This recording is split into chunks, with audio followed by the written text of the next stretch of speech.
Hello and welcome to more Constellation interviews. My name is Linda Comeau and we are preparing these interviews as preparation for our conference coming up October 5th to 8th, Virginia Beach this year.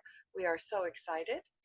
And for more information, you can also check our website, nasconstellations.org.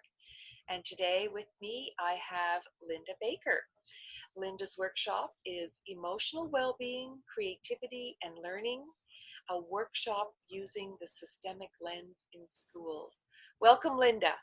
Welcome. Very happy to be here today. Oh, I'm excited to hear about this. I'm very excited. So, our conference theme is Bridging the Divide, Healing the Personal and Collective Soul. Could you tell us how your workshop links to the theme of the conference? Sure. Well, working in schools, especially the teachers that are working in the schools, really come up against the children's family systems a lot in the classroom and their own family system. And most of the work that I've done over the past 35 years is in urban schools, where up in the Northeast, a part of the United States in New Haven, where a lot of the students that come to the school have very difficult fates in their family systems.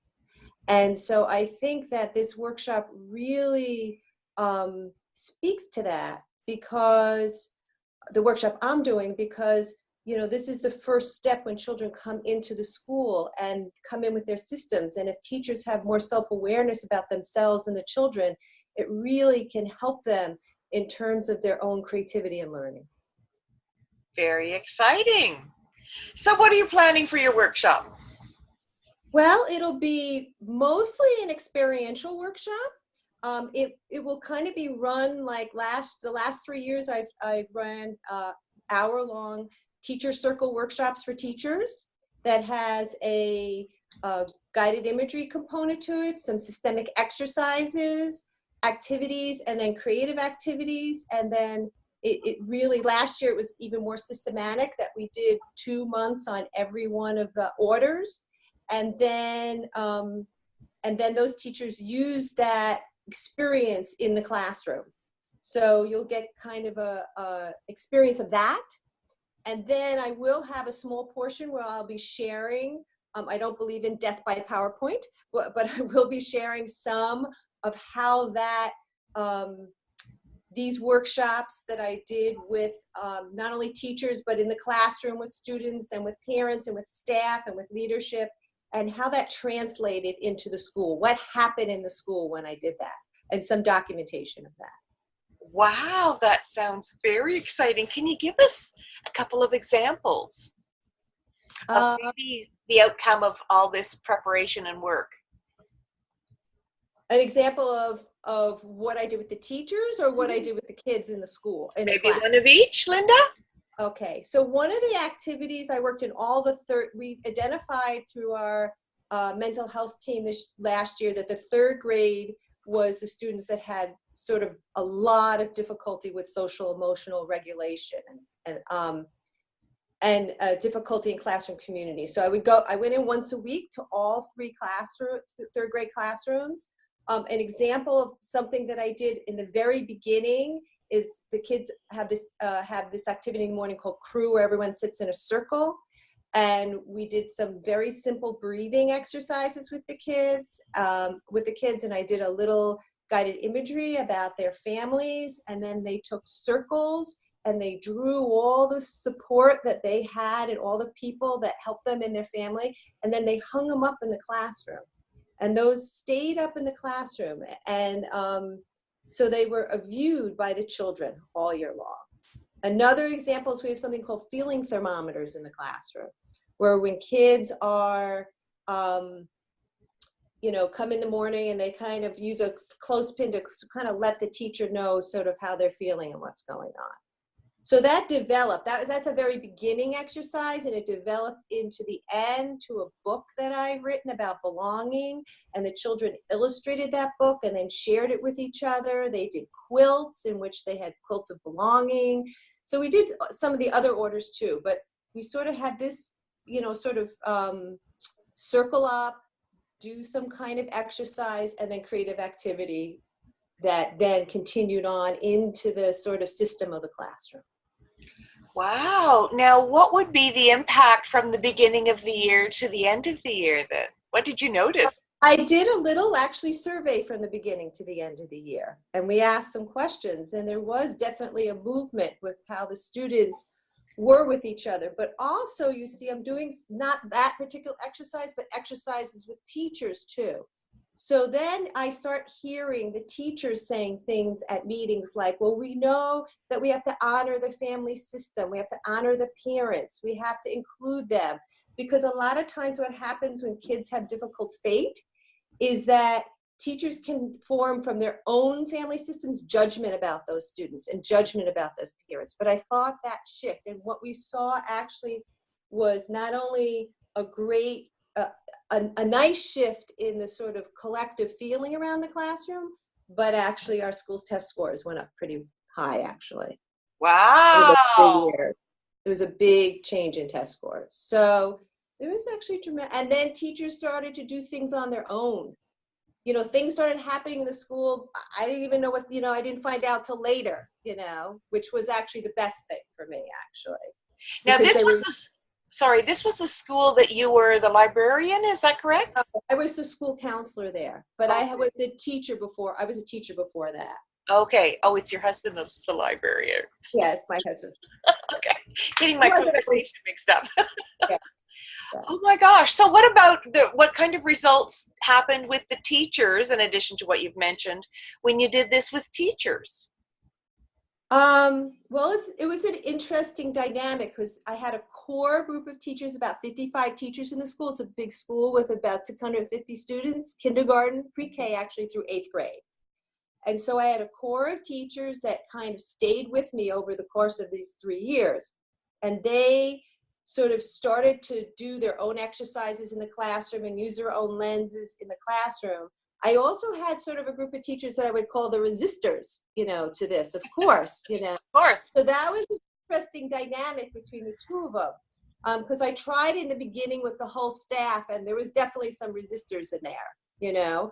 But by the end, actually, the teachers took over a staff meeting and broke into 3 groups, the ECL teachers, and did exercises with the teachers to support them. And there was absolutely no resistance in that. That was also pretty amazing also. So my next steps with them was to sort of try to release them into doing the ECL teacher workshops in the morning by themselves. And they're doing it this year by themselves, and I'm coaching them because I'm not there anymore. And them doing these things on their own kind of. So that was also really cool. That is fascinating, bringing everyone to awareness. Oh, that's cool. So what's next for Linda Baker then? You just retired, did you say? I just retired. Well, I just put in a proposal to train all the school counselors in the whole district. I don't know if that's going to pass or not, get funded, but I just like 3 days ago put that in. And I am hoping also to do some coaching in the school I am, but I'd like to kind of bring it more out into other areas. And I was the school counselor, which in the United States is more like a guidance counselor, even though I kind of did all this kind of, I was able to do some of this work and I did it kind of on the side, but there was so much things like high school applications and scheduling and stuff that didn't really allow this to grow as much as it started to grow beyond. So I'm going with it, seeing what happens. So super exciting. Now, is this work the combination you mentioned, ECL? Can you explain that a little bit more? Yes, there was a group of people in England that about 10 years ago started to teach teachers about the systemic lens and started to develop activities. And then now they form their own foundation called the ECL Foundation. And I went to England and did some workshops with them. And then also some of them came to my school in the beginning and did 2 days worth of workshops and some additional workshops in my school. And I'm in collaboration with them also, because what ECL means emotional well-being, creativity, and learning. But what it is taking this lens in and Hellinger's orders they're a little bit adjusted into schools and seeing how it can be a support in the school. So that's really their focus. So it's Very. right now, it's been, it's in England, Holland, South America, Nambia, and sort of, I'm the person that is sort of piloting it in the United States, actually. So there's a few other people that have done stuff, but I'm the main one in the United States right now. So Oh my gosh, this is going to be so exciting for you. it is. And exciting for us listening to this. Anybody in the educational realm would really love to hear this, because this is definitely hitting that collective soul for our future taxpayers and residents. How exciting. Well, it's also good work for school counselors, school social workers, school psychologists, people that work with children. Also, the format I found is, you know, some people aren't ready to do whole big constellations, but this gives them kind of access to something that's a little bit more contained for them. Right. So that's right. Yeah. 1 inch at a time. Right. Those resistors. Well, not only, maybe not resistors, but how do you kind of bring that into like a public school system? You know, you're kind of, not like you have a private practice or people are coming to a workshop. You're moving into a whole system, actually. How exciting. Yeah. Anything else to add, Linda? I just think that it's amazing when you see people that are working with family systems, like teachers, so to get this perspective and this lens around who they are, what system they come from, what they're bringing in, and able to see the children from a different perspective. Not a perspective, oh, this kid is misbehaving, but oh, what need does this student have? Or, you know, I need to respect that parent and know that parent is the best. And, oh, I'm trying to be, the most work that I did the first year is like teachers who try to take over the role of mother, you know, and think they need to do that, but how to help them step to the side and really see that that child's mother is the most important thing. Those kinds of movements are, I think, really powerful when people are able to just have that lens and that perspective. And we're going to have some fun in the workshop too. I always have a lot of fun. So. Oh, this is excellent. I really am looking forward to this.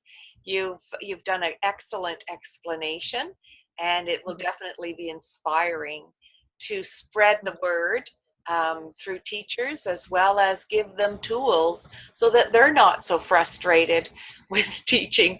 Several of my friends are high school teachers, and I'm going to try and get them to look at this workshop. Of course, I'll definitely send them your video. Well, thank you very much for your time. I look forward to meeting you in person. And you can find Linda's information on our website, nasconstellations.org, Linda Baker. Thank you again, Linda, for coming. And we'll meet you at the conference. Thank you. Okay, take care.